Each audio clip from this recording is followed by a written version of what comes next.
Machine দেখে তো আমার পুরো মাথা খারাপ হয়ে গেল। হ্যালো গাইস, 21-22 আমি প্রীতম। আমি নিয়েছি 60 দিনে 60টা মিনি ব্লগ আপলোড করার চ্যালেঞ্জ। তো আজকে হচ্ছে ডে 4। সকাল সকাল দাঁত ব্রাশ করে শুরু করলাম দিন। ও আর এদিকে কি সুন্দর সূর্য মামা উঁকি মারছে, দেখো সেই লাগছে আজকে। তারপরে চলে আসলো মাছ দাদা, দেখো কত মাছ এনেছে। এখানে ভোলা আছে, খয়রা ইলিশ আছে আর রুই আছে। প্রথমে মনে করলাম খয়রা ইলিশ নেবো, কিন্তু মা বললো ভোলা মাছ নিতে, তাই ভোলা মাছ একটু নিলাম 500 মতন। আর 500 মাছ নিলে 70 টাকা। তোমাদের ওখানে কত কি দাম নেয় তোমরা একটু কমেন্ট করে জানিও। তো কুলাগুলো সত্যি খুব সুন্দর ছিল আর কালারটাও ছিল সেই লেভেলের। তারপরে পেয়েছিল হালকা করে খিদে, তাই কাঁচা লঙ্কা সেদ্ধ করতে দিয়ে দিলাম, কারণ এখন ম্যাগি রান্না করে খাবো। 2 মিনিটে ম্যাগি, ভাই দেখি কতক্ষণ লাগে রান্না হতে। তারপরে ম্যাগিটা গরম জলের মধ্যে ঝট করে ফেলে দিলাম। তোমরা কি কখনো রসুন দিয়ে ম্যাগি খেয়েছো? আমি রসুন দিয়ে ম্যাগি খাই। এই দেখো রসুনের কোয়াগুলো এক এক করে এর ভেতরে দিচ্ছিলাম, কারণ এটা যখন সিদ্ধ হবে আমি ওই সিদ্ধ রসুনটাই সকালবেলা খাই, আমার খুব ভালো লাগে।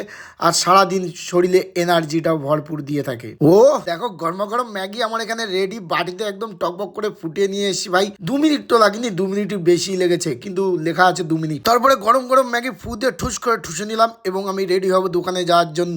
ও সেই মজা ভাই। দোকানে যাওয়ার আগে আমি একটু যাচ্ছিলাম চৌবুড়িয়া বাজারে। বাজারে একটু কাজ ছিল, ওই জন্য বেরিয়ে পড়েছে আমাদের এই সেই ভাঙা চোরা রাস্তা দিয়ে। হসপিটালের সামনে দিয়ে মুখটা তুলে যাচ্ছি আমি, দেখো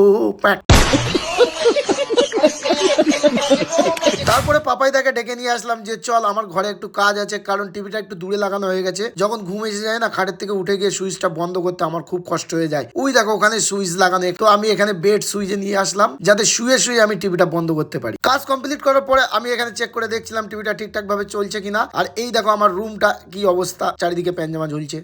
যাই হোক, আমার কর্মকাণ্ড দেখে আমার কাকিমারা বলছে তোর তো সুখ আর ধরে না, এত সুখ আর কোথায় রাখবে? আমি বললাম পকেটে রাখবো। তারপরে বাইরে এসে দেখি তো মাথা নষ্ট হয়ে গেছে, মেশিন খুলে এখানে চারিদিকে ছড়ানো। এখানে দাদু কাজ করছে আর আমার ছোট ভাই হেল্পারি করছে, মেশিনটা আজকে ফিট করছে। তো দেখো এই যে হচ্ছে জল তোলা মেশিন। তারপর হট করে রাত হয়ে গেল আর চাঁদ মামা আমাদের বাড়ি এসেছিল। আমার মামা অনেকদিন পরে আমাদের বাড়ি এসছে, তাই একটু জুম করে তোমাদের দেখানোর চেষ্টা করছি। মামার রূপটা তোমরা হয়তো দেখতে পাচ্ছ না, কারণ এটা আইফোন স্যামসাং আলট্রা না কি বলে ওটা, হ্যাঁ S23 আলট্রা না, ওই জন্য ক্লিয়ার দেখতে পাচ্ছে না চাঁদটাকে। যাই হোক, চাঁদ দেখে আমি ছেলের মুখে খুশি দেখেছি। ও ইতনা খুশি কাহা পার রাখেগে। তো ভাই বিগত 7 বছর ধরে ইউটিউবে কষ্ট করছি, তো কোনো রকম সফলতা পাইনি। তো তোমরা যদি চ্যানেলটা সাবস্ক্রাইব করো তাহলে সফলতা অবশ্যই পাবো। চলো সাবস্ক্রাইব ফর মোর ভিডিও।